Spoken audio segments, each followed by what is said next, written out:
اگرچہ امام ابو منصور ماتریدی رحمۃ اللہ علیہ کی نجی حیات کے متعلق کچھ مواد نہیں ملتا، لیکن اس کے باوجود اللہ تعالی نے بڑا احسان فرمایا اس امت پہ کہ اس جلیل القدر اور عظیم الشان ہستی کی بعض کتابیں اب تک موجود ہیں، اور جو کچھ امام ابو منصور ماتریدی رحمۃ اللہ علیہ نے اپنی ان کتابوں میں لکھا ہے اور جو کچھ ابو الحسن اشعری رحمۃ اللہ علیہ نے فرمایا ہے وہ عقائد کے باب میں تقریباً یکساں باتیں ہیں۔ اسی لیے خیالی جنہوں نے شرح عقائد کا حاشیہ لکھا ہے اور بہت بڑے فلسفی اور متکلم تھے، انہوں نے یہ کہا کہ اس حاشیے میں ایک جگہ تحریر فرماتے ہیں کہ اشاعرہ جو کہ اہل سنت والجماعت میں سے ہیں اور ایران، عراق، شام اور اس طرح کے علاقوں میں ہر جگہ ان کے مسلک کی اتباع اور مسلک کی پیروی کی جاتی ہے، اور ماوراء النہر افغانستان اور یہ ادھر کے جو علاقے ہیں ان میں ابو منصور ماتریدی رحمۃ اللہ علیہ کی پیروی کی جاتی ہے، دونوں بلا شک و شبہ اہل سنت والجماعت کے ائمہ میں سے ہیں۔ اور اسی طرح حنفی فقہا کے متعلق بہت سے لوگوں نے جو آراء لکھی ہیں، لکھنے والوں نے جہاں تک لکھا ہے کہ ان حنفیوں میں کوئی شخص نہ ہوتا اور صرف اگر امام الہدا ابو منصور ماتریدی رحمۃ اللہ علیہ ہوتے تو بھی ان کا نام رکھنے کے لیے قیامت تک یہ ایک شخص ہی کافی تھا۔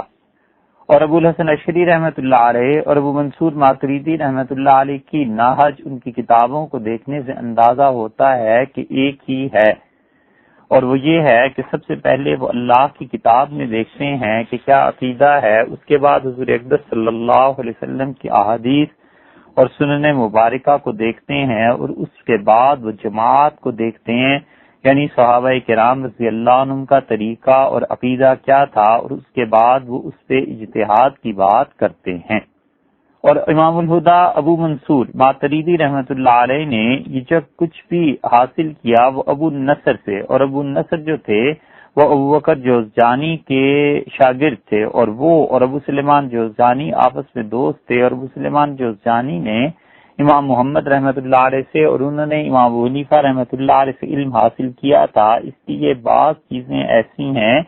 جن میں اشعری اور ماتریدی آپس میں معمولی سا ان کا اختلاف ہے، وہ مسائل بھی کسی وقت آئیں گے، لیکن اس کے باوجود دونوں ایسے ہیں کہ ہم کسی کے متعلق یہ بھی نہیں کہہ سکتے کہ انہوں نے اپنے عقیدے کے معاملے میں صغیرہ گناہ کا بھی ارتکاب کیا ہو۔ دونوں کے کچھ لفظی مباحث ہیں اور کچھ ایسی چیزیں ہیں کہ ایک ہی چیز کو ثابت کرنے کے لیے دونوں نے مختلف دلائل کو اختیار کیا ہے۔ اور ابو منصور ماتریدی رحمۃ اللہ علیہ کی جو کتابیں اب تک ہم تک پہنچ سکی ہیں یا جو کتابیں مطالعے میں آتی ہیں، ان میں سے ایک چیز تاویلات اہل سنہ ہے، اور یہ امام ابو منصور ماتریدی رحمۃ اللہ علیہ کی تفسیر ہے۔ قرآن کریم کی یہ تفسیر اب چھپ چکی ہے اور بہت عمدہ چھاپی گئی ہے، اور لبنان سے، بیروت سے دارالکتب العلمیہ والوں نے چھاپی ہے۔ ڈاکٹر مجدی نے اس پر تحقیق کی ہے، اور ابو منصور ماتریدی رحمۃ اللہ علیہ کی آراء کثرت سے اس میں مل جاتی ہیں، اور اس تفسیر کو پڑھ کے اندازہ ہوتا ہے کہ علم کلام کے اعتبار سے شاید اس جیسی تفسیر اب تک دوسری نہ مل سکی۔ اللہ تعالی نے جن دماغوں کو قرآن کریم سمجھنے کی صلاحیت دی تھی اور آیات سے جو کچھ ثابت ہوتا تھا وہ مجموعی اعتبار سے حضور اقدس صلی اللہ علیہ وسلم اور صحابہ کرام رضی اللہ عنہ کے مزاج کے خلاف نہیں تھا، ان دماغوں میں سے ایک دماغ جو ان کا بھی تھا ابو منصور ماتریدی رحمۃ اللہ علیہ کا۔ چند برس پہلے تک یہ کتاب نہیں ملتی تھی، لیکن اللہ کا احسان ہے کہ اب ڈاکٹر مجدی نے اس کتاب کو چھاپا ہے اور امت کے لیے امام ابو منصور رحمۃ اللہ علیہ کی آراء سے استفادہ آسان کر دیا ہے۔ اور اسی طرح ان کی ایک اور کتاب بھی ہے جو سورہ فاتحہ اور سورہ بقرہ کی تقریباً آدھی تفسیر پر مشتمل ہے، اور وہ وزارت اوقاف عراق کی طرف سے چھاپی گئی تھی، مگر ان کتابوں کو اب جب ملائیں تو معلوم ہوتا ہے کہ ایک ہی کتاب ہے، دونوں میں کچھ فرق نہیں ہے۔ اور اس کو اس وقت ایک بزرگ تھے امام علاء الدین محمد بن احمد بن ابی احمد سمرقندی رحمۃ اللہ علیہ، انہوں نے جمع کر دیا تھا، حنفیوں کے مشہور اکابرین میں سے ہیں، تو انہوں نے اس کو شاید الگ لکھ لیا ہو، جو کچھ بھی ہو، بہرحال یہ پہلے چھپ گئی تھی۔ اور اس کتاب کا اگر کسی آدمی نے دیکھنی ہو تو پہلا حصہ مکتبہ خدا بخش لائبریری کلکتہ میں ہے، اور اس میں ایک چیز البتہ اور بھی ہے، اور وہ یہ ہے کہ ابو بکر سمرقندی رحمت اللہ علیہ نے خود ان کی تشریح کی ہے، یعنی قرآن کریم کی تشریح ابو منصور ماتریدی رحمت اللہ علیہ کی، اور ان کی تشریح جو ہے آگے ان کے اقوال کی وہ علاء الدین ابو بکر سمرقندی رحمت اللہ علیہ نے کی ہے۔ اور یقینی طور پر یہ نسخہ وہاں موجود ہے۔ ٹیلی فون کے ذریعے ایک مرتبہ پوچھنے کا اتفاق ہوا تو وہاں کے متعدد افراد نے یہ فرمایا کہ بالکل ہمارے کتب خانے میں یہ کتاب موجود ہے۔ امام ابو منصور ماتریدی رحمت اللہ کی کتاب دوسری جو بہت اعلیٰ کتابوں میں سے ہے وہ ہے کتاب التوحید، اور کتاب التوحید بھی چھپ چکی ہے۔ امام ابو منصور رحمت اللہ علیہ نے اس میں اعتقاد پر بحث کی ہے اور عقیدے کے مسائل پر اپنی آراء کا اظہار کیا ہے، اور مختلف فرقوں پر انہوں نے رد لکھا ہے، اور خاص طور پر معتزلہ کے بارے میں انہوں نے جسے ٹھیٹ اردو زبان میں کہتے ہیں کہ پرخچے اڑا دیے، معتزلہ کے ایک ایک اصول اور ایک ایک مسئلے کو لے کر جس طرح وہ تعویلات اہل سنہ میں ذکر کرتے ہیں اپنی تفسیر میں، اسی طرح انہوں نے کتاب التوحید پر بھی کیا ہے۔ کتاب التوحید کے نسخے دنیا میں تھوڑے رہ گئے تھے، کیمبرج یونیورسٹی انگلینڈ میں اس کا نسخہ تھا، پھر وہاں سے وہ نکلوایا گیا اور اس پہ ڈاکٹر فتح اللہ نے تحقیق کی، اور بیروت میں وہ 1390 میں چھپا تھا، اس کے بعد مصر میں چھپا تھا۔ اور اس کتاب میں جہاں انہوں نے معتزلہ پر تنقید کی ہے، انہوں نے کچھ ایسے عقائد کا ذکر بھی کیا ہے جو عقائد محمد بن شبیب کے تھے۔ یہ محمد بن شبیب، اس کا ذکر جب ہم نے معتزلہ کے باب میں کیا تھا تو اس کی والدہ کا بھی ذکر کیا تھا، یہ مشہور معتزلی تھا، اور محمد بن شبیب پر الگ سے کام کہیں معتزلہ کے حوالے سے ہوا وہ اب تک اس امت میں نہیں ہوا۔ ایک بہت مشہور مستشرق تھے پیشاگنو، انہوں نے اس موضوع پر کام کیا۔ مسلمانوں کا حق بنتا تھا کہ وہ ان موضوعات پر کام کریں، لیکن خدا معلوم اب کیا ہو گیا ہے، امت میں افراد ہی پیدا نہیں ہوتے، وہ مائیں دنیا سے چلی گئی ہیں جو ایسے بچوں کو جنم دیتی تھیں جن کو گھٹی علم کی دی جاتی تھی۔ اس پیشاگنو نے محمد ابن شبیب پہ کام کیا ہے، اور مسلمانوں کی تاریخ میں پہلی مرتبہ الگ سے کسی نے کام کیا، اور اس نے کتاب لکھی ہے The Reconstruction of the Thought of محمد ابن شبیب، میرک پیشاگنو، اور مصنف جو ہیں یا جنہوں نے تحقیق کی ہے ان کا پورا نام ہے JMERIC، میرک PESSAGNO۔ اس حوالے سے اگر آپ ان کو نکالیں گوگل پہ اور انٹرنیٹ پہ ریسرچ کریں تو آپ کو اب بھی ان کی یہ تحقیق مل جائے گی۔ اور اسی طرح امریکن اورینٹل سوسائٹی نے اپنا جو جرنل 1984 میں نکالا تھا اس میں انہوں نے اس کے متعلق لکھا تھا، بعد میں امریکہ کے سفر میں اسے پڑھنے کا بھی اتفاق ہوا تھا۔ تو یہ معتزلہ کے بارے میں بہت سی چیزیں اس نے جو نقل کی ہیں اصل میں وہ امام ابو منصور ماتریدی رحمت اللہ علیہ کی کتاب التوحید ہی سے لی گئی ہیں۔ یہ نہیں ہے کہ اس نے اپنی طرف سے کوئی چیز اس میں کر دی ہو، یا یہ کہ اس نے اپنی طرف سے کوئی اتنی لمبی چوڑی زیادہ تحقیق کی ہو، بلکہ تحقیق تو کی ہے لیکن بعض اوقات وہ اصل جہاں سے لیتا ہے اس کا حوالہ نہیں دیتا کہ اس نے کس کتاب سے ان چیزوں کو لکھا ہے۔ تو وہ اصل میں امام ابو منصور ماتریدی رحمت اللہ علیہ کی علم کلام میں کتاب التوحید جو ہے اس سے لیا گیا۔ تیسری کتاب جس کی نسبت امام ابو منصور ماتریدی رحمت اللہ علیہ کی طرف کی جاتی ہے وہ یہ ہے کہ انہوں نے امام ابو حنیفہ رحمت اللہ علیہ کی کتاب فقہ اکبر کی تشریح کی ہے، اور بہت سے ایسے لوگ ہیں جنہوں نے اس نسبت کی نفی کی ہے، اور وہ کہتے ہیں کہ یہ تشریح امام ابو منصور ماتریدی رحمت اللہ علیہ کی نہیں ہے۔ اور امام کوثری رحمت اللہ علیہ نے کتاب العالم والمتعلم کا جو اس کا لکھا ہے مقدمہ، اس میں انہوں نے بہت سے نسخے گنوائے، اور ان کا خیال یہ ہے کہ ابو اللیث سمرقندی رحمت اللہ علیہ کی طرف منسوب ہوئی ہے، اور اس کا ذکر مصر کے جامع الازہر کے مشہور عالم ابو زہرا نے بھی کیا ہے، اور انہوں نے بھی اسے ابو اللیث سمرقندی رحمت اللہ علیہ کی تصنیف قرار دیا ہے۔ بہرحال فرض کر لیجئے ایک لمحے کے لیے کہ یہ نسبت کہ فقہ اکبر کی تشریح امام ابو منصور ماتریدی رحمت اللہ علیہ نے کی ہے، یہ نسبت کے نہیں کی،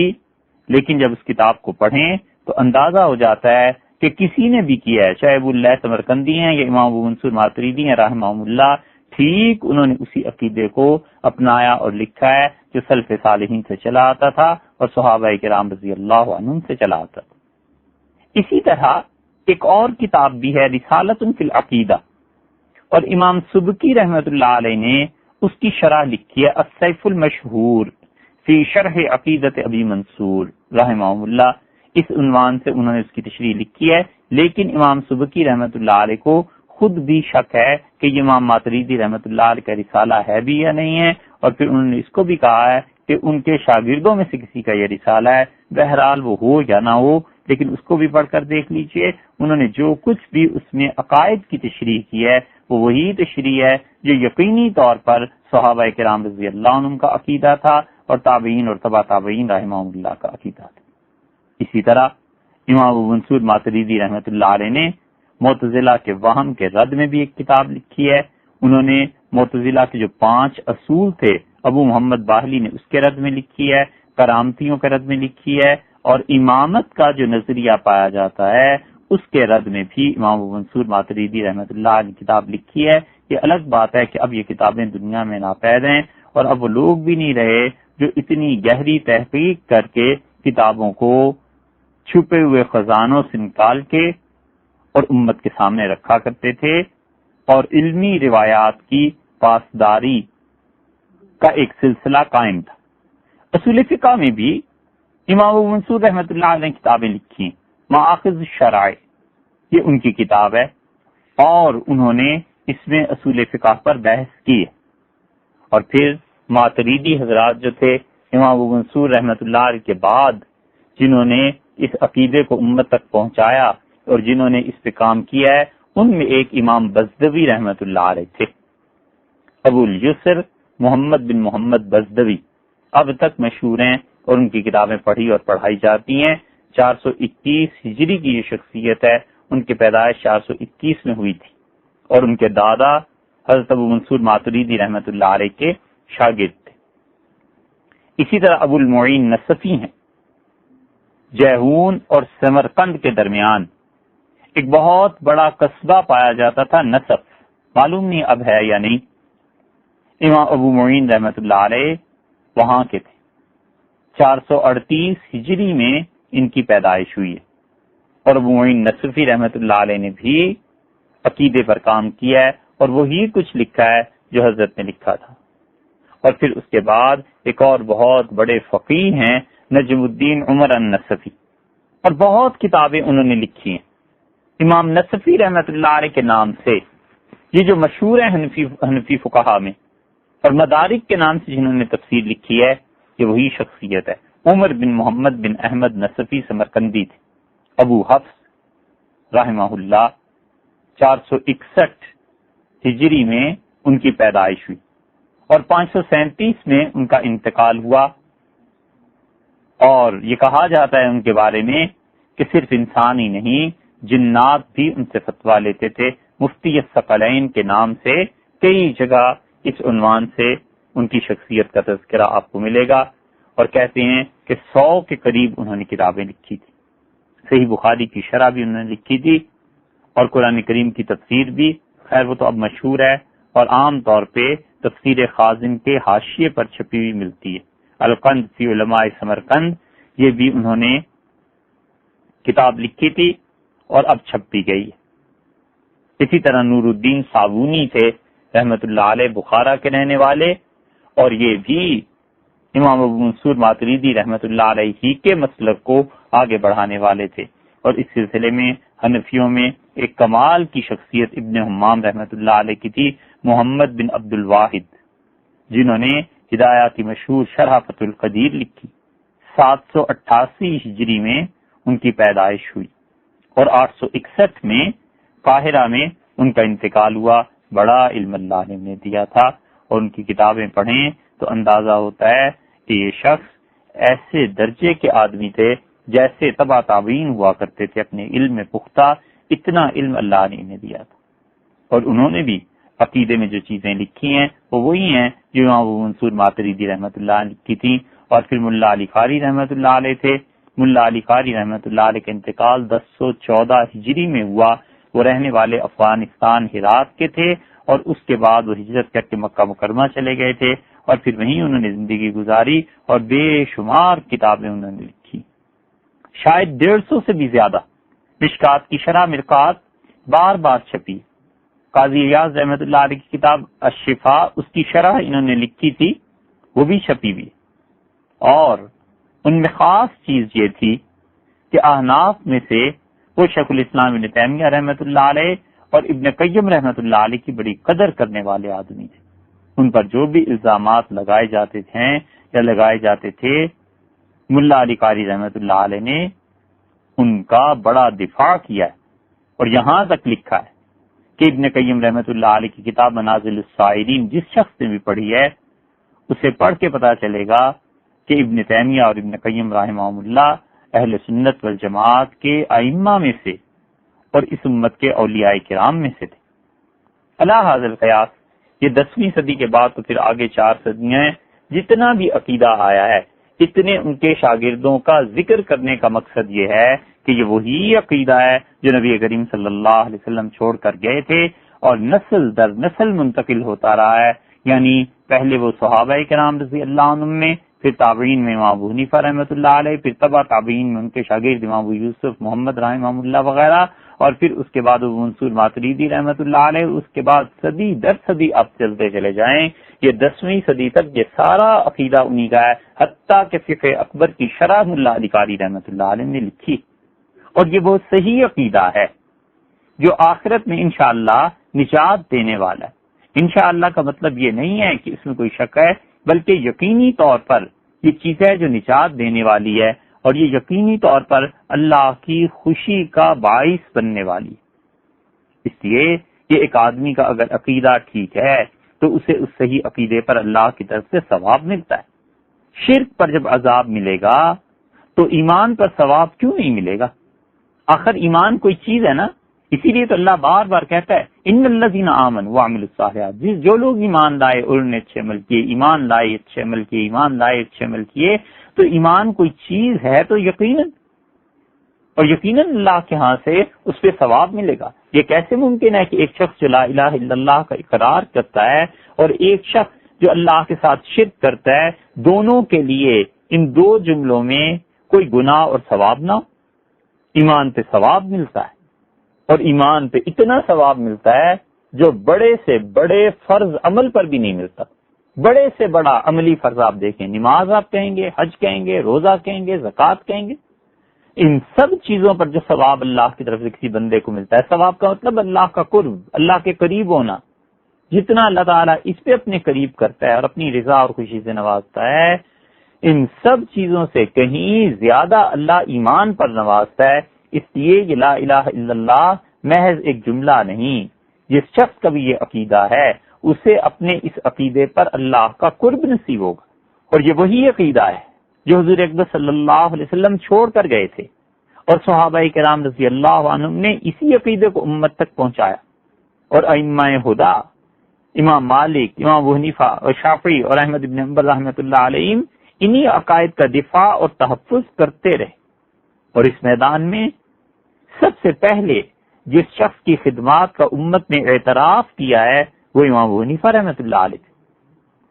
خطیب بغدادی نے اپنی تاریخ میں لکھا ہے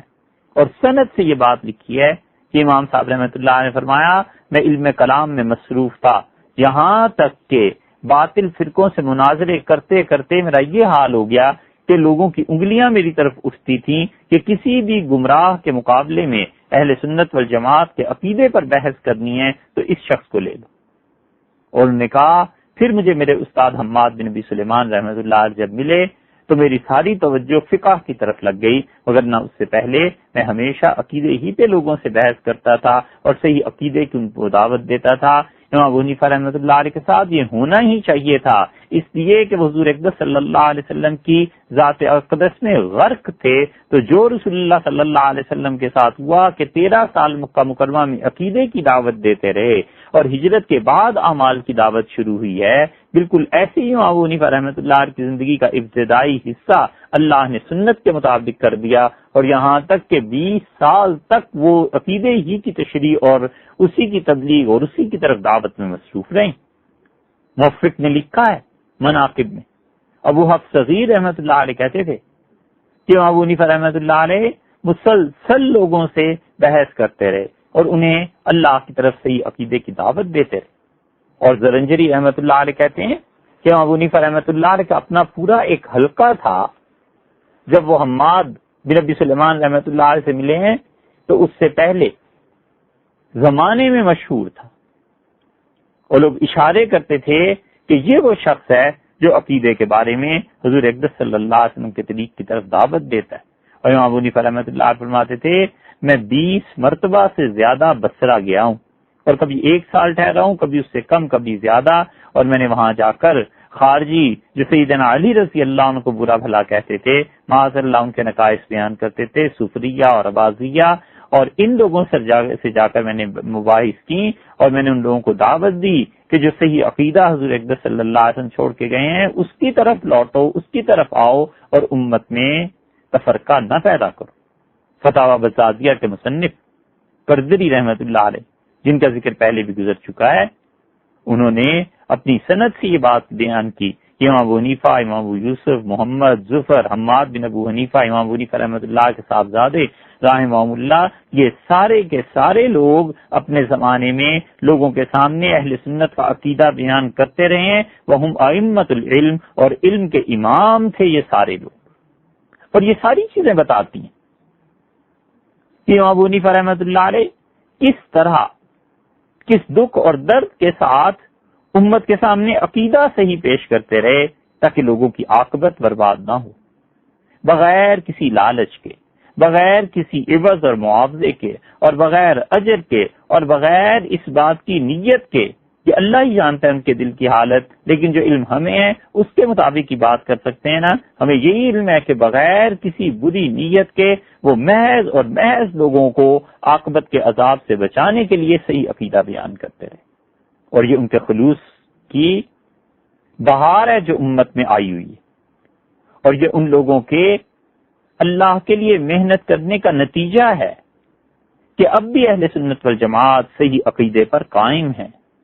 اور یہ ان لوگوں کی کاوشیں اور محنتیں ہیں کہ انہوں نے پوری شاہراہ اور مضبوط سڑک بنا دی کہ کس پر چل کے تم اللہ تک پہنچ سکتے ہو۔ کوئی عہدہ انہوں نے نہیں لیا، پیسہ انہوں نے نہیں لیا، عقیدے کی تشہیر اور ترکیز اور تذکیر اور اپنے طالب علموں کو سکھاتے رہے، پہنچاتے رہے، اور اس کے عوض میں ایک حبہ، ایک درہم، ایک دینار، ایک پائی وصول نہیں کی۔ یہ محض اللہ کے لیے نہیں تھا تو اور کس لیے تھا؟ اور امام ابو حنیفہ رحمۃ اللہ علیہ ٹھیک انبیاء علیہ الصلوۃ والسلام کے نقش قدم پہ چلتے رہے۔ انبیاء علیہ السلام بھی یہی کہتے تھے، وہ اللہ کی توحید کی دعوت دیتے تھے اور اپنی رسالت کی دعوت دیتے تھے اور قیامت کی دعوت دیتے تھے کہ قیامت آنی ہے، اس لیے ظلم نہ کرو، تمہیں موت کے بعد اپنے مظالم کا مزہ چکھنا پڑے گا۔ اور ان سارے عقائد کے عوض میں وہ کیا لیتے تھے؟ وہ کہتے تھے لا اسألکم علیہ اجرا، میری قوم کے لوگوں میں تم سے کوئی اجر نہیں چاہتا، لا اسألکم علیہ مالا، لوگوں میں تم سے پیسے نہیں بٹورتا یہ عقیدے بیان کرنے کی عوض، ان اجری الا علی اللہ، میرا اجر تو میرے رب کے ذمے ہے، اللہ کے ذمے ہے، اللہ مجھے اس کا اجر دے گا، اللہ مجھے اس کا ثواب دے گا، اس نے میری یہ ڈیوٹی لگا دی ہے کہ میں تمہیں صحیح چیز کی طرف دعوت دوں۔ انبیاء علیہ الصلوۃ والسلام تشریعاً اس بات کے پابند تھے کہ اللہ تعالیٰ کی طرف دعوت دیں، اور اللہ نے امام ابو حنیفہ رحمۃ اللہ علیہ کو اپنے زمانے میں تکویناً اس چیز کا پابند کر دیا کہ وہ باطل فرقوں سے بحث مباحثہ کریں اور ان کے دلائل کو توڑیں اور ثابت کریں کہ جو حضور اقدس صلی اللہ علیہ وسلم عقیدہ چھوڑ کر گئے تھے، آج اس عقیدے کے وارث خود وہ اور ان کے اساتذہ اور ان کے شاگرد ابو یوسف اور محمد بن حسن اور پھر آنے والی باقی امت ہے۔ اسی لیے عبد القاہر بغدادی الفرق بین الفرق جنہوں نے لکھا رحمہ اللہ، انہوں نے کہا سب سے پہلے وہ فقہا جنہوں نے عقیدے کا تحفظ کیا ہے وہ امام ابو حنیفہ اور امام شافعی رحمۃ اللہ علیہ، اور انہوں نے کہا امام ابو حنیفہ رحمۃ اللہ نے کتاب لکھی ان لوگوں کے رد میں جو خدا کی تقدیر کو کچھ نہیں سمجھتے تھے، اور اپنی کتاب کا نام انہوں نے الفقہ الاکبر لکھا۔ یہ دلیل ہے اس بات کی کہ عبد القاہر بغدادی یہ 4 صدی کے آدمی ہیں، یہ کہتے ہیں امام ابو حنیفہ رحمۃ اللہ علیہ کی کتاب الفقہ الاکبر ہے، یہ ان کی گواہی ہے۔ اس لیے الفقہ الاکبر کی نسبت امام صاحب رحمۃ اللہ علیہ کی طرف جو لوگ مشکوک کہتے ہیں، ان کی ایک رائے ہے، ان کے پاس بھی بعض دلائل ہیں، لیکن انہیں چاہیے کہ ان چیزوں پر بھی غور فرما لے۔ ابو مصفر اسفرائینی ہے شافعی رحمۃ اللہ علیہ، تفسیر ان کی کتاب ہے، انہوں نے امام ابو حنیفہ رحمۃ اللہ علیہ کی کتاب الفقہ الاکبر کا ذکر کیا ہے، اور وہ کہتے ہیں کہ صحیح راویوں کے ذریعے ہم تک یہ بات پہنچی ہے کہ امام صاحب رحمۃ اللہ علیہ نے الفقہ الاکبر ان لوگوں کے رد میں اپنی کتاب مرتب فرمائی جو لوگ ان کے زمانے میں عقیدے کے اعتبار سے گمراہ تھے، اور آخر پہ وہ کہتے ہیں وَمَن نَظَرَ فِيهَا وَفِيمَا صَنَّفَهُ الشَّافِعِيُّ، جو آدمی ان کی اس کتاب الفقہ الاکبر کو دیکھے گا اور امام شافعی رحمۃ اللہ کی کتابوں کو دیکھے گا تو عقیدے کے بارے میں لم یجد بین مذہبیہما تباینًا بحال، وہ قطعاً ان دونوں کتابوں میں عقیدے کے بارے میں کوئی فرق نہیں پائے گا، جو کچھ امام ابو حنیفہ رحمۃ اللہ علیہ کہتے ہیں وہی امام شافعی رحمۃ اللہ علیہ کہتے ہیں۔ علی بن احمد الفارسی انہوں نے نصیر بن یحییٰ سے سنا، اور انہوں نے ابو مقاتل سے، اور انہوں نے اسام بن یوسف سے، اور اسام بن یوسف شاگرد ہیں حماد کے، یہ حماد امام ابو حنیفہ رحمۃ اللہ علیہ کے صاحبزادے ہیں۔ فقہ اکبر کے بالکل پہلے صفحے پہ یہ سند لکھی ہوئی مل جائے گی کہ الفقہ الاکبر امام ابو حنیفہ رحمۃ اللہ علیہ کی کتاب ہے، اور کن واسطوں سے کاتب نے یہ لکھی ہے، اور امام صاحب رحمۃ اللہ علیہ کا عقیدہ کیا تھا۔ کلمی نسخے جو ہیں مکتبہ شیخ الاسلام مدینہ منورہ میں جو کلمی نسخہ ہے اس پہ یہ لکھا ہوا ہے کہ امام ابو حنیفہ رحمۃ اللہ علیہ سے ان کے بیٹے نے روایت کی، اور یہ ساری چیزیں وہی ہیں جو امام ابو حنیفہ رحمۃ اللہ علیہ نے اپنے اساتذہ سے سنی، اور انہوں نے صحابہ کرام رضی اللہ عنہم سے سنی، اور انہوں نے حضور اکرم صلی اللہ علیہ وسلم سے اسی عقیدے کو اخذ کیا تھا۔ اشاعرہ کا براہ راست مقابلہ تھا معتزلہ سے، اور ماوراء النہر، سمرقند، بخارا، یہ ساری ریاستیں جو تھیں یہاں تک اتنے اثرات ان گمراہیوں کے نہیں تھے، اور یہاں کے لوگ سنت کے ساتھ زیادہ منسلک اور چمٹے ہوئے تھے، اور ان لوگوں کے ہاں عقل کا بھی غلبہ تھا،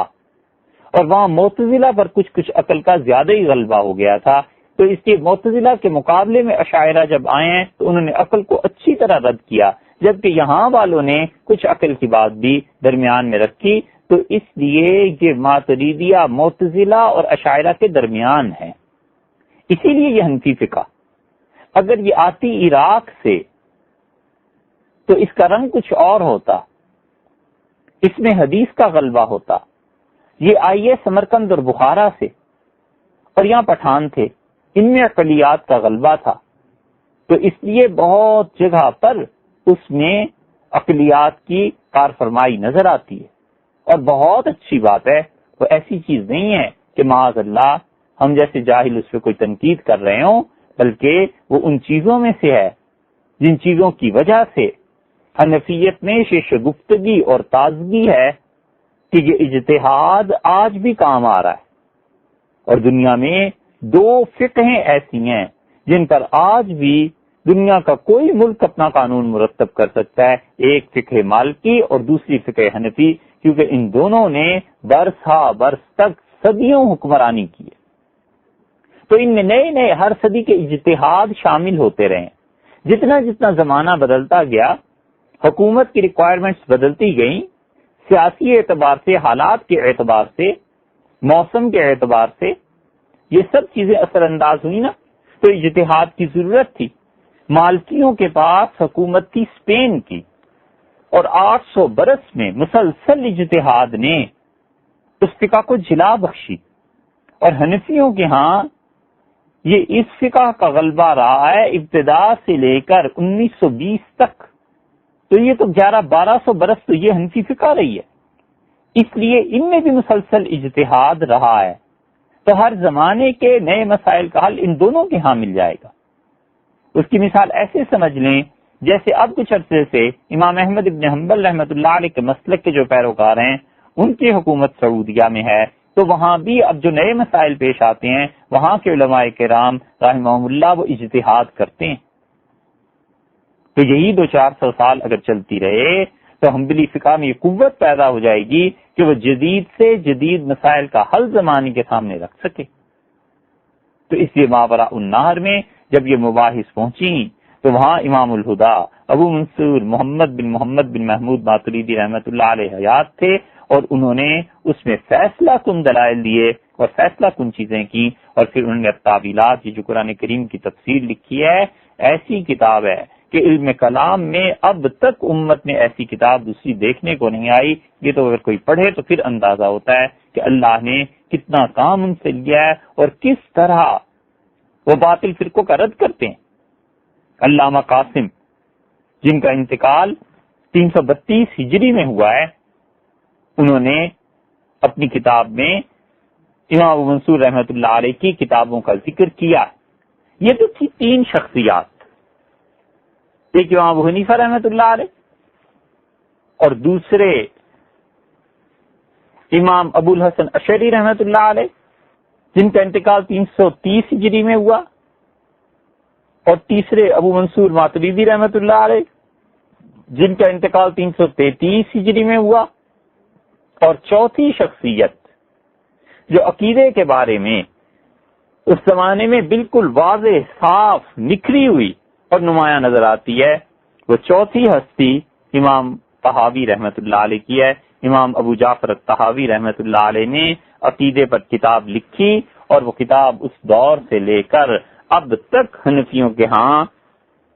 عقیدے میں نہایت معتبر متون میں شمار کی جاتی۔ امام طحاوی رحمۃ اللہ علیہ،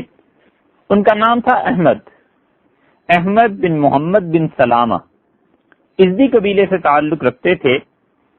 اور مصر کے رہنے والے تھے، اور مصر میں ایک جگہ طحا، اس نسبت سے یہ احمد بن محمد بن سلامہ ابو جعفر الطحاوی کہلائے، اور طحا نام کی کئی ایک بستیاں مصر میں تھیں، 3 بستیاں تو بڑی مشہور تھیں۔ یاقوت حموی رحمۃ اللہ علیہ نے اس کا ذکر کیا ہے، اور انہوں نے امام ابو جعفر منصور رحمۃ اللہ علیہ کے متعلق بتایا، امام ابو جعفر طحاوی رحمۃ اللہ کے متعلق تصریح کی ہے کہ وہ کس قصبے میں پیدا ہوئے تھے۔ 239 ہجری میں ان کی پیدائش ہوئی۔ ان کے ایک شاگرد کہتے ہیں ابو سعید بن یونس کہ امام طحاوی رحمۃ اللہ علیہ نے خود مجھ سے کہا کہ میری پیدائش 239 ہجری کی ہے۔ اس اعتبار سے ان کا سن ولادت متفقہ طور پر مل جاتا ہے، اور ان کے حالات بہت زیادہ ہیں، بہت لوگوں نے مستقل کتابیں ان کے بارے میں لکھی ہیں، اور اللہ تعالی نے انہیں بڑا علم عنایت فرمایا تھا۔ ان کے والد محمد بن سلامہ تھے، اور وہ اپنے زمانے کے اہل علم اور ادب میں شمار ہوتے تھے، بہت بڑے ادیب تھے، اور عربی شاعری اور ادب پر ان کی نظر تھی، اور امام طحاوی رحمۃ اللہ علیہ میں شاعری کا یہ ذوق اپنے والد ہی کی طرف سے آیا تھا۔ 264 ہجری میں ان کے والد کا انتقال ہوا، اور امام طحاوی رحمۃ اللہ علیہ کے والد علم کے شوقین اور حضور اقدس صلی اللہ علیہ وسلم کی احادیث ان کے ساتھ ان کا گہرا تعلق تھا۔ تو امام طحاوی رحمۃ اللہ علیہ نے جب گھر میں آنکھیں کھولیں تو انہیں ایسا والد ملا۔ ان کی والدہ کے کیا کہنے، وہ امام مزنی رحمۃ اللہ علیہ کی بہن تھی، اور امام سیوطی رحمۃ اللہ علیہ نے جہاں ان کا ذکر کیا کہ شافعی فقہا میں مصر میں کون کون سی شخصیات تھیں، تو یہ چونکہ بنیادی طور پر سارا خاندان شافعی مسلک سے تعلق رکھتا تھا، اور امام طحاوی رحمۃ اللہ علیہ بھی شافعی المسلک تھے، تو سیوطی رحمت اللہ علیہ نے جہاں ذکر کیا ہے کہ مصر میں شافعیوں کے کون کون سے فقیہ پائے جاتے تھے، کیونکہ سیوطی رحمت اللہ علیہ خود بھی تو شافعی تھے نا، تو انہوں نے ایک خاتون کا ذکر کیا ہے اور کہتے ہیں کہ امام مزنی رحمت اللہ علیہ کی ہمشیرہ، ان کی بہن جو تھیں، وہ امام شافعی رحمت اللہ علیہ کی مجلس میں جاتی تھیں اور انہوں نے براہ راست امام شافعی رحمت اللہ علیہ سے پڑھا تھا، اور امام مزنی رحمت اللہ علیہ امام شافعی رحمت اللہ علیہ کے قریب ترین خصوصی شاگردوں میں سے تھے، اور امام مزنی رحمت اللہ علیہ جیسا آدمی شافعی فقہ میں کم ہی کوئی ہوا ہوگا۔ مزنی رحمت اللہ علیہ نے امام شافعی رحمت اللہ علیہ کی فقہ کے اصولوں کو مرتب کیا اور انہوں نے اس کی تشریح کی۔ تو یہ مزنی ماموں تھے امام طحاوی رحمت اللہ علیہ کی، اور امام مزنی رحمت اللہ علیہ کی بہن امام شافعی رحمت اللہ علیہ کی شاگردہ تھی، اور امام رافعی رحمت اللہ علیہ نے کتاب الزکوٰۃ میں امام طحاوی رحمت اللہ علیہ کی والدہ کی روایت نقل کی ہے، اور ابن سبکی نے بھی ان کا ذکر کیا ہے، اور طبقات جو ہیں ان کتابوں میں حسن المحاضرہ وغیرہ میں ان کی تعریف آپ کو ملے گی۔ تو جب ماں باپ ایسے ہوں کہ والدہ امام شافعی رحمت اللہ علیہ کی شاگردہ ہوں اور والد حدیث میں اور عربی ادب میں اتنی گہری نظر رکھتے ہوں، تو بیٹے نے تو اس ماحول میں جب تربیت پائی تو اس نے ان اثرات کو قبول کیا، اور پھر ان ماں باپ نے اپنے بیٹے یعنی امام طحاوی رحمت اللہ علیہ کو دودھ پلانے کے لیے ایک گھرانے کے حوالے کیا، اور جہاں انہوں نے دودھ پیا ہے وہ عیسیٰ بن ابراہیم رحمت اللہ علیہ کا گھر تھا۔ عیسیٰ بن ابراہیم رحمت اللہ علیہ کی اہلیہ ان کی رضاعی والدہ تھیں، دودھ پلانے والی ماں تھی، اور یہ عیسیٰ بن ابراہیم وہ ہیں جن کے شاگرد ہیں امام نسائی اور امام ابو داؤد رحمت اللہ علیہ، اور ابن خزیمہ رحمت اللہ علیہ سے بڑے محدثین ان کے شاگرد ہیں۔ امام طحاوی رحمت اللہ علیہ بڑے فخر سے اللہ کا شکر ادا کرتے تھے اور کہتے تھے کہ میرے والد ایسے تھے، میری والدہ امام شافعی رحمت اللہ علیہ کی شاگردہ تھیں، اور میرے دوسرے باپ جن کی اہلیہ نے مجھے دودھ پلایا وہ اتنے بڑے محدث تھے کہ امام ابو داؤد اور نسائی اور ابن خزیمہ رحمت اللہ علیہ وغیرہ یہ سب ان کے شاگرد تھے۔ اس کا لازمی نتیجہ یہ نکلا کہ امام طحاوی رحمت اللہ علیہ نے سب سے پہلے تعلیم اپنے والد سے پائی، پھر اس کے بعد وہ امام ابو زکریا یحییٰ بن محمد رحمت اللہ علیہ سے پڑھنے کے لیے گئے، اور ان کے یہ استاد امام ابو زکریا یحییٰ بن محمد مصر میں جس مسجد میں نماز پڑھاتے تھے اور جہاں جا کر امام احمد بن محمد طحاوی رحمت اللہ علیہ نے قرآن کریم کو پڑھا ہے اور اس کی تفسیر پڑھی، امام ابو زکریا یحییٰ بن محمد رحمت اللہ علیہ کے شاگرد کہتے ہیں کہ ہماری اس مسجد میں کہتے تھے کوئی ستون ایسا نہیں تھا جس کے پاس بیٹھ کے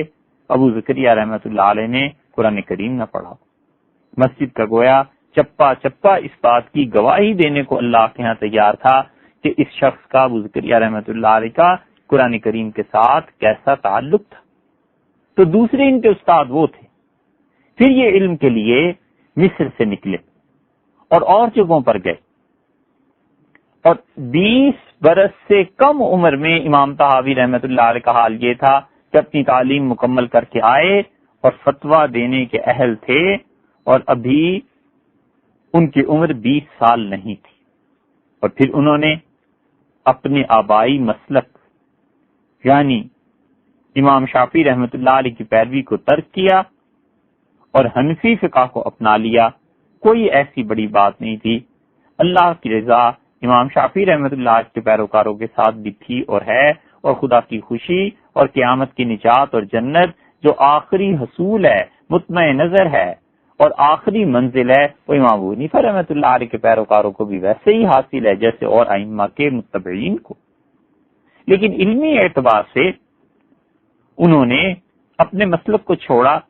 اور حنفی مسلک کو اپنا لیا۔ چنانچہ کتاب الارشاد میں یہ آتا ہے کہ کسی نے امام طحاوی رحمت اللہ سے پوچھا کہ آپ نے اپنے ماموں اور اپنی والدہ کے مسلک کو چھوڑ دیا اور آپ امام ابو حنیفہ رحمت اللہ علیہ کے مسلک پہ آ گئے، یہ کس لیے؟ تو انہوں نے کہا میں نے اپنے ماموں یعنی امام مزنی رحمت اللہ علیہ کو دیکھا، ماموں ہمیشہ کتابیں دیکھتے رہتے تھے، پڑھتے رہتے تھے، تو مجھے جستجو ہوئی کہ میں دیکھوں یہ کتابیں کون سی پڑھتے ہیں. تو میں نے دیکھا وہ تو حنفی فقہا کی کتابیں تھیں، امام ابو حنیفہ رحمۃ اللہ علیہ کی کتابیں تھیں. جو لفظ انہوں نے نقل کیے ہیں وہ لفظ یہ ہیں کہ میں نے دیکھا کہ میرے ماموں کیا کرتے ہیں، تو یدیم النظر فی کتب ابی حنیفہ، وہ ابو حنیفہ رحمۃ اللہ علیہ کی کتابوں کو ہمیشہ دیکھتے تھے. اس سے معلوم ہوتا ہے کہ امام ابو حنیفہ رحمۃ اللہ علیہ نے اور چیزیں بھی لکھی تھیں، لیکن وقت کے ساتھ ساتھ وہ محفوظ نہیں رہ سکی. تو کہتے تھے میں نے پھر خود پڑھنا شروع کیا کہ ماموں جو چیزیں پڑھتے ہیں میں بھی ذرا پڑھوں، یہاں تک کہ میں نے علم کے میدان میں پھر امام ابو حنیفہ رحمۃ اللہ علیہ کو اپنے اور اللہ کے درمیان واسطہ مقرر کر دیا. اور یہ بھی کہتے ہیں، اگرچہ اس روایت میں شبہ ہے، لیکن کہتے ہیں کہ ایک دن ہم لوگ اپنے ماموں سے پڑھ رہے تھے تو میرے ماموں کسی بات پہ ناراض ہوئے اور مجھ سے کہا کہ خدا کی قسم اب تک تم سے کوئی علم کی چیز نہیں آئی. فرماتے تھے اس طعنے پہ مجھے بڑی غیرت آئی اور میں نے سوچا کہ میں ماموں کو پڑھ کے دکھاؤں گا کہ علم کسے کہتے ہیں.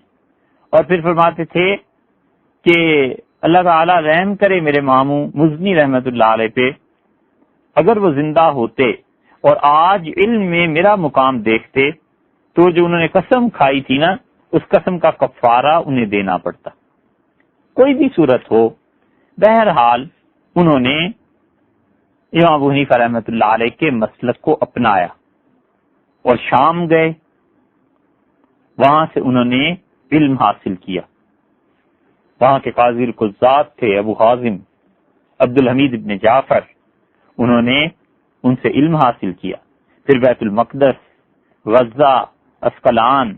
دمشق، کریا کوچا کوچا وہ گھومے ہیں. اور اگر آپ ان کے اساتذہ کو دیکھنا شروع کریں تو امام طحاوی رحمت اللہ علیہ کے اساتذہ میں مصر کے محدثین اور مشائخ ہیں، الجزائر، قیروان، مراکش، ان علاقوں کے لوگ شامل ہیں. یمن، بصرہ، کوفہ، حرمین شریفین، شام، ایران، یہ اتنی بڑی بڑی حکومتیں اور اتنے بڑے بڑے صوبے، یہاں کے سب لوگوں سے انہوں نے ایک ایک شہر میں جا کر پڑھا اور علم کو حاصل کیا. اور اس کے باوجود اللہ نے اتنی برکت دی تھی کہ 20 برس سے کم کی عمر میں واپس اپنے وطن آ گئے. اور وہ حال یہ تھا کہ لوگ علم کے لیے ان کی خدمت میں حاضر ہوتے تھے اور اشارے ہوتے تھے کہ یہ وہ شخص ہے جس کے پاس اللہ نے علم کو جمع کر دی. ان کے اپنے استاد مزنی رحمت اللہ علیہ تو تھے ہی جن سے پڑھا اور اپنے والد سے بھی پڑھا. اس کے علاوہ انہوں نے امام نسائی رحمت اللہ علیہ سے پڑھا ہے، جن کی سنن النسائی اب تک بر صغیر میں ہی نہیں پوری دنیا میں پڑھی اور پڑھائی جاتی. اور احمد بن ابو عمران جو بہت بڑے فقیہ تھے وہ ان کے اساتذہ میں سے تھے. بکار ابن قتیبہ جو حنفی فقہا میں مصر میں بڑی شخصیت تھی اور لوگ تقوی اور زہد اور پاکیزگی میں جس کے کردار کی قسمیں کھانے کو تیار تھے، امام طحاوی رحمت اللہ علیہ نے ان لوگوں سے پڑھا. اور پھر اسی طرح اللہ نے جہاں اساتذہ انہیں اس کمال کے دیے، امام طحاوی رحمت اللہ علیہ کے شاگرد بھی اتنے ہی کمال کے نکلے. اور ان میں امام دامغانی رحمت اللہ علیہ، احمد بن محمد بن منصور، اور بغداد میں ایک طویل عرصے تک وہ رہے ہیں اور امام طحاوی رحمت اللہ علیہ سے روایت کرتے تھے اور امام طحاوی رحمت اللہ علیہ سے جو کچھ پڑھا تھا اسی پر فتویٰ دیتے تھے. آپ نے کئی جگہ ایک کتاب کا نام سنا ہوگا طبرانی، یہ سلیمان بن احمد بن ایوب طبرانی رحمت اللہ علیہ کی ابو القاسم. اور اپنے زمانے میں ان کی حدیث کی سند اتنی اچھی تھی کہ حضور اقدس صلی اللہ علیہ وسلم اور ان کے درمیان چند ایک واسطے تھے. اتنی اچھی سند شاید کسی اور محدث کی نہیں تھی، اس لیے کہ ان کی عمر بہت زیادہ ہو گئی تھی، ان کے معاصرین کا انتقال ہوتا چلا گیا، آخر پہ یہی رہ گئے. تو اس آخری عمر کے حصے میں جتنی سند ان کی رسول اللہ صلی اللہ علیہ وسلم سے کم واسطوں پر مشتمل تھی، ایسی سند دنیا میں کسی کے پاس نہیں تھی۔ لوگ دور دراز سے آتے تھے طبرانی رحمت اللہ علیہ سے سند حاصل کرنے کے لیے، اور طبرانی جو تھے یہ امام طحاوی رحمت اللہ علیہ کے شاگرد تھے۔ جرجانی کی کتاب الکامل فی الجرح والتعدیل جو مشہور ہے، یہ عبداللہ ابن عدی جرجانی انہی امام طحاوی رحمت اللہ علیہ کے شاگرد تھے، اور امام نسائی رحمت اللہ علیہ سے انہوں نے پڑھا ہے۔ پھر امام نسائی رحمت اللہ علیہ کی اس سنن کو روایت کرنے والے، آگے امت میں پھیلانے والے جو روات ہیں، ان میں ایک علی بن احمد بن محمد بن سلامہ، وہ امام طحاوی رحمت اللہ علیہ کے اپنے ہی صاحبزادے ہیں۔ تو اس لیے اللہ نے جہاں انہیں اساتذہ اتنے اچھے دیے تھے اور ان کے مشائخ اس درجے کے تھے، ان کے شاگرد بھی اسی درجے کے تھے۔ اور امام طحاوی رحمت اللہ علیہ نے اس کے بعد تصنیف و تالیف شروع کی، اور چاروں طرف عالم اسلام میں ہر جگہ باطل فرقوں کا ظہور تھا۔ کہیں تقدیر پہ بحث ہو رہی ہے، کہیں صحابہ کرام رضی اللہ عنہ کی بحث ہو رہی ہے، کہیں خلافت اور امامت کے مسئلے پہ بحث ہو رہی ہے، کہیں عقل کی کار فرمائی ہے، کہیں معتزلہ بحث کر رہے ہیں، کہیں محدثین ان معتزلہ کے شکنجے میں جکڑے ہوئے ہیں، اور اللہ نے اس شخص کو توفیق دی اور انہوں نے ایک رسالہ مرتب کیا، اور اس رسالے کو انہوں نے لکھا اس طرح پر کہ پوری امت کا اتفاق ہوا کہ اس میں جو کچھ امام نے لکھا ہے طحاوی رحمت اللہ علیہ نے، اہل سنت والجماعت کا عقیدہ وہی ہے۔ اسی لیے انہوں نے اسے شروع کیا ہے اپنے اس رسالے کو، اور کہتے ہیں کہ یہ ذکر میں کر رہا ہوں، بیان کر رہا ہوں عقیدت اہل سنت والجماعت، اہل سنت والجماعت کا عقیدہ علی مذہب فقہاء الملہ ابی حنیفۃ النعمان بن ثابت الکوفی، جو کچھ کے عقیدے کو طے کیا ہے امام ابو حنیفہ نعمان بن ثابت کوفہ کے رہنے والے نے، اور ابو یوسف یعقوب ابن ابراہیم الانصاری جن کا نام ہے امام ابو یوسف رحمت اللہ علیہ، اور ابو عبداللہ محمد بن حسن شیبانی امام محمد رحمت اللہ علیہ، جو کچھ ان لوگوں کا عقیدہ تھا اس عقیدے کے متعلق میں لکھ رہا ہوں کہ ہمارا عقیدہ اللہ کے بارے میں یہ ہے۔ پھر انہوں نے اللہ کی ذات کا، اس کی صفات کا ذکر کیا ہے، اللہ کی رؤیت کا ذکر کیا ہے، یہ ساری چیزیں انہوں نے لکھی ہیں، اور آخر پہ وہ کہتے ہیں کہ نسأل اللہ تعالی ان یثبتنا علی الایمان، ہم اللہ سے دعا کرتے ہیں کہ جو عقیدے میں نے لکھے ہیں اللہ اسی ایمان پہ ہمیں ثابت قدم رکھے، ویختم لنا بہ، اور اللہ اسی پر ہمارا خاتمہ کرے۔ اور امام طحاوی رحمت اللہ علیہ نے ایسا عقیدہ باندھ کے رکھ دیا ہے کہ امام سبکی رحمت اللہ علیہ جیسا ناقد، جس کے قلم سے ذہبی، ابن قیم اور ابن تیمیہ رحمت اللہ علیہ مجمعین یہ لوگ نہیں بچ سکے، سبکی بھی یہ لکھتا ہے ایک جگہ پر پہنچ کے کہ وَهَذِهِ الْمَذَاهِبِ الْأَرْبَعَةُ وَلِلَّهِ الْحَمْدُ فِي الْعَقَائِدِ الْوَاحِدَةِ، یہ چاروں ائمہ شافعی، امام ابو حنیفہ، مالک اور احمد ابن حنبل رحمہ اللہ، یہ چاروں اسی عقیدے پر متفق ہیں۔ کون سا عقیدہ؟ کہتے ہیں کہ عقیدت ابی جعفر الطحاوی، جو ابو جعفر الطحاوی نے اپنے رسالے میں لکھا ہے، التی تلقاها العلماء سلفا وخلفا، اور جسے الامت کے ان علماء نے جو پہلے گزر گئے اور جو بعد میں آئے ہیں امام طحاوی رحمت اللہ علیہ کے، پہلے والے اسی عقیدے پر قائم تھے اور بعد والوں نے اسی عقیدے کو قبول کیا ہے جو امام طحاوی رحمت اللہ علیہ نے اپنے رسالے میں لکھا ہے۔ امام طحاوی رحمت اللہ علیہ کی یہ رسالہ ہے تو وہ چھوٹا سا، کیونکہ انہوں نے اس میں دلائل نہیں لکھے، بس سیدھی سادے جملے لکھے ہیں کہ ایک مسلمان کا یہ عقیدہ ہونا چاہیے، وہ ہے اس قابل کہ اسے یاد کر لیا جائے۔ اور ایک زمانے میں جب نصاب تعلیم میں مسلمانوں کو عقیدہ پڑھایا جاتا تھا اور بتایا جاتا تھا کہ تم اپنے عقیدے کے اعتبار سے کیا ہو، اس وقت یہ رسالہ بچوں کو یاد کرا دیتے تھے تاکہ کچھ بھی پڑھے زندگی میں خاتمہ بالخیر ہو، ایمان پر قائم ہو۔ اور وہ رسالہ جو انہوں نے مرتب کیا ہے وہ ٹھیک ان اصولوں کی بنیاد پر مرتب کیا ہے جو اصول امت میں تھے، اور خاص طور پہ امام ابو حنیفہ رحمۃ اللہ علیہ ان اصولوں کو وضع کرنے والے تھے۔ سمیری نے ان اصولوں کی بنیاد بتائی ہے جس پر امام ابو حنیفہ رحمۃ اللہ علیہ نے اپنے اجتہاد اور اپنی فقہ اور اپنے اس مسلک کی بنیاد اٹھائی۔ اور سمیری کہتے ہیں کہ امام ابو حنیفہ رحمۃ اللہ علیہ نے کہا کہ انی آخذ بکتاب اللہ اذا وجدتہ، میں سب سے پہلے اللہ کی کتاب کے مطابق فتویٰ دیتا ہوں جب میں اس میں کوئی دلیل پالوں جو خدا نے اپنی کتاب میں کہا ہے،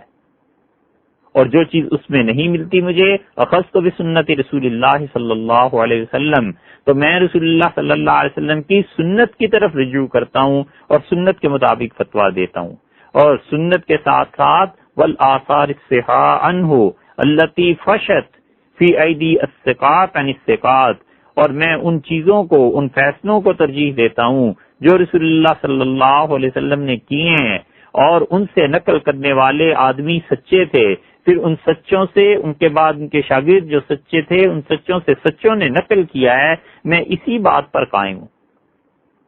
فَإِذَا لَمْ أَجِدْ فِي كِتَابِ اللَّهِ وَلَا سُنَّةِ رسول اللہ، اور جب مجھے خدا کی کتاب میں اور رسول اللہ صلی اللہ علیہ وسلم کے رسول اللہ صلی اللہ علیہ وسلم کی سنت میں کوئی فتویٰ نہیں ملتا، اخذت بقول اصحابہ، میں رسول اللہ صلی اللہ علیہ وسلم کے صحابہ رضی اللہ عنہ پہ آ جاتا ہوں کہ میں انہیں دیکھوں کہ انہوں نے اس میں کیا فتویٰ دیا، اور صحابہ کرام رضی اللہ عنہ کے فتووں میں جس فتوے کو چاہتا ہوں لے لیتا ہوں اور جس فتوے کو میں چاہتا ہوں چھوڑ دیتا ہوں۔ وجہ اس کی یہ ہے کہ صحابہ کرام رضی اللہ عنہ میں فتوے مختلف تھے۔ مثلا صحابہ رضی اللہ عنہ میں سینکڑوں لوگ ایسے تھے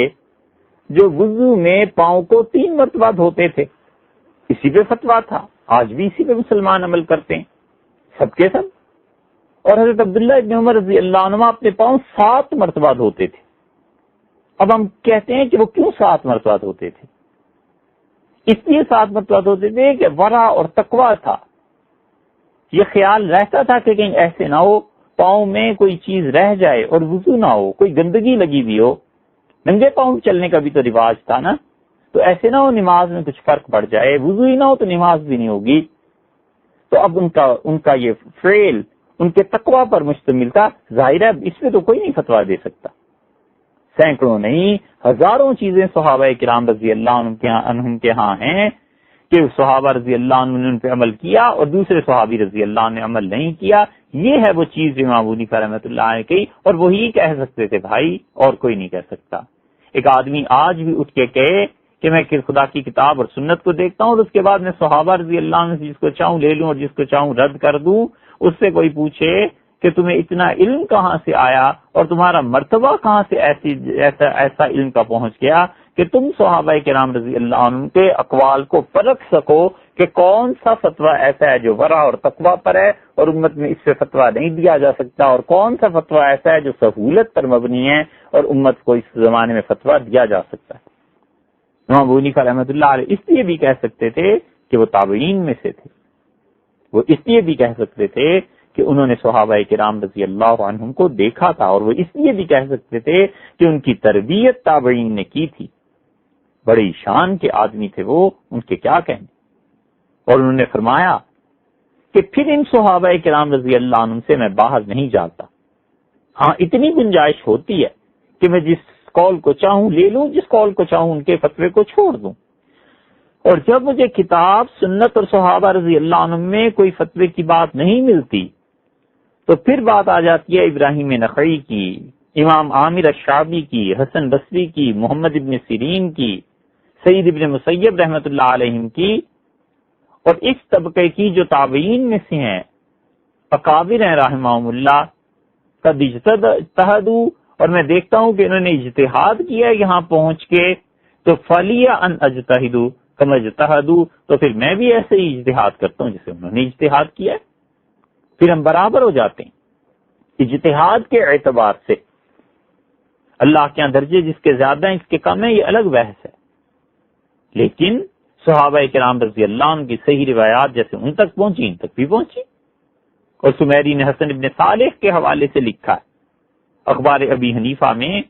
رحمہ اللہ، وہ کہتے ہیں کہ امام ابو حنیفہ رحمۃ اللہ علیہ شدید اس بات کی تحقیق اور تنقید کرنے والے تھے کہ کون سی حدیث رسول اللہ صلی اللہ علیہ وسلم کی پہلے زمانے کی ہے، کون سی ان کی حیات طیبہ میں آخری زمانے کی ہے، اس حدیث کی وجہ سے کون سی حدیث کینسل ہو گئی،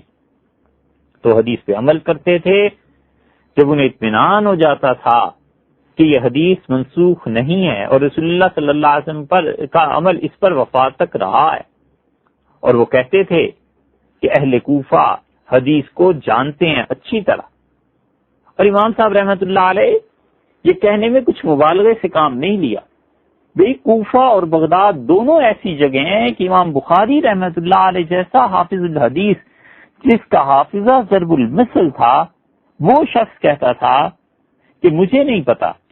کہ میں کتنی مرتبہ گن نہیں سکتا کوفہ میں حدیث لکھنے کے لیے گیا ہوں، اور میں کتنی مرتبہ بغداد میں حدیث لکھنے گیا ہوں رحمہ اللہ۔ امام بخاری رحمۃ اللہ علیہ کہتے تھے کہ کوفہ میں حدیثیں اتنی تھیں کہ میں کتنی مرتبہ ادھر کا سفر کیا ہے مجھے یاد نہیں۔ کوفہ میں 1600 صحابہ کرام رضی اللہ عنہم آئے تھے، اور یہ بدری صحابہ کرام رضی اللہ عنہم شاید 100 کے قریب وہیں چلے گئے تھے۔ تو جہاں 1600 صحابہ کرام رضی اللہ عنہم آئے ہوں، وہاں رسول اللہ صلی اللہ علیہ وسلم کی باتوں کی کیا کوئی قلت تھی؟ اسی لیے امام ابو حنیفہ رحمۃ اللہ علیہ فرماتے تھے کہ ان لکتاب اللہ ناسخا و منسوخا وان للحدیث ناسخا و منسوخا، اللہ کی کتاب میں بھی کچھ احکامات کو کینسل کر دیتے ہیں، رسول اللہ صلی اللہ علیہ وسلم کی حدیث میں بھی کچھ حکم کچھ احکامات کو کینسل کر دیتے ہیں۔ امام طحاوی رحمۃ اللہ علیہ کے سامنے یہ سارے اصول تھے، اسی لیے وہ عقل پہ سنت کو ترجیح دیتے تھے۔ امام طحاوی رحمۃ اللہ علیہ نے ایک جگہ گدھے کے گوشت پر بحث کی ہے، اور پھر بعض وجوہ سے وہ کہتے ہیں کہ اس کا گوشت کیا جائز ہو سکتا ہے، پھر وہ کہتے ہیں ولیکن ما جاء عن رسول اللہ صلی اللہ علیہ وسلم اولا، لیکن حضور اقدس صلی اللہ علیہ وسلم کی احادیث یہ بتاتی ہیں کہ یہ حرام ہے، اس لیے ہمیں اسے حرام ہی کہنا چاہیے، اور یہ وہ قول ہے جو ابو حنیفہ، ابو یوسف اور محمد رحمۃ اللہ علیہ کہا کرتے تھے۔ سو امام طحاوی رحمۃ اللہ علیہ کا جو کارنامہ ہے اور جس بنا پر انہیں اپنے وقت کا، اپنی صدی کا مجدد کہا جا سکتا ہے، وہ سب سے بڑا کارنامہ یہ کہ انہوں نے امت کے عقیدے کو باندھ کے رکھ دیا، اور تمام گمراہ فرقوں میں انہوں نے نکھرے ہوئے مکھن کی طرح صاف بتایا کہ کہاں کہاں پر گمراہی ہے اور صحیح عقیدہ کیا ہے۔ اس کے علاوہ بھی امام طحاوی رحمۃ اللہ عنہ کتابیں لکھی ہیں، احکام القرآن الکریم اب ان کی کتاب ہے جو چھپی ہے۔ اسی طرح اختلاف العلماء انہوں نے کتاب لکھی ہے، اور اس کے متعلق تاریخ میں آتا ہے کہ 130 جلدوں میں یہ کتاب تھی، مگر اب تک وہ ملی نہیں۔ البتہ امام ابوبکر جساس رازی رحمۃ اللہ علیہ نے اس کی تلخیص کی تھی، وہ چھپ گئی۔ السنن الماسورہ یہ امام طحاوی رحمۃ اللہ علیہ کی کتاب ہے، جو اپنے ماموں امام مزنی رحمۃ اللہ علیہ سے روایت بیان کرتے ہیں، اور امام مزنی رحمۃ اللہ علیہ امام شافعی رحمۃ اللہ علیہ سے روایت بیان کرتے ہیں، یہ چھپ گئی ہے۔ شرح معانی الآثار یہ انہوں نے لکھی ہے۔ مختصر الطحاوی یہ حیدرآباد دکن والوں کا احسان ہے، انہوں نے سب سے پہلے چھاپی تھی، ابو الوفا افغانی رحمۃ اللہ علیہ وہاں تھے، انہوں نے اس کتاب پر کام کیا تھا۔ اسی طرح بہت سی کتابیں ان کی ایسی ہیں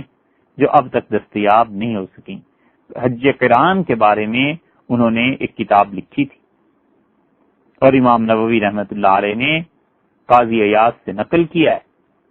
کہ قاضی ایاز نے کہا رحمۃ اللہ علیہ نے کہ امام طحاوی رحمۃ اللہ علیہ فرماتے تھے، یا انہوں نے 1000 صفحات قرآن پر لکھے ہیں، لیکن ظاہر ہے کہ اب یہ کتاب ملتی نہیں۔ اسی طرح مکہ مکرمہ کی زمینوں کا کیا حکم ہے، یہ انہوں نے کتاب لکھی۔ کوفہ والوں کی روایات میں جو اختلاف ہے وہ انہوں نے لکھی۔ 25 کے قریب کتابیں ان کی ایسی ہیں جن کا ذکر صرف یہی ملتا ہے کہ حضرت نے یہ کتابیں لکھی تھیں، مگر یہ کہ اب کتابیں وہ دنیا میں کہاں پائی جاتی ہیں بھی یا نہیں ہیں، اس کے بارے میں کوئی کچھ نہیں جانتا۔ اور مستقبل میں امید رکھنا کہ اب ایسے افراد اس امت میں پیدا ہوں جو ان کتابوں کو جستجو میں اپنی عمر کھپائیں، اور جا کر جو پرانے اسلامی کتب خانے ہیں ان کو ڈھونڈیں، بہت مشکل ہے۔ اور احکام القرآن ایک اور کتاب امام طحاوی رحمۃ اللہ عنہ لکھی ہے، اور اب وہ کچھ حصہ اس کا ترکی سے چھپا۔ تو یہ امام ابو جعفر الطحاوی رحمۃ اللہ علیہ تھے، انہوں نے جو عقیدے پہ کتاب لکھی اور جو رسالہ لکھا، سب سے بڑا کارنامہ امام طحاوی رحمۃ اللہ علیہ کا یہ تھا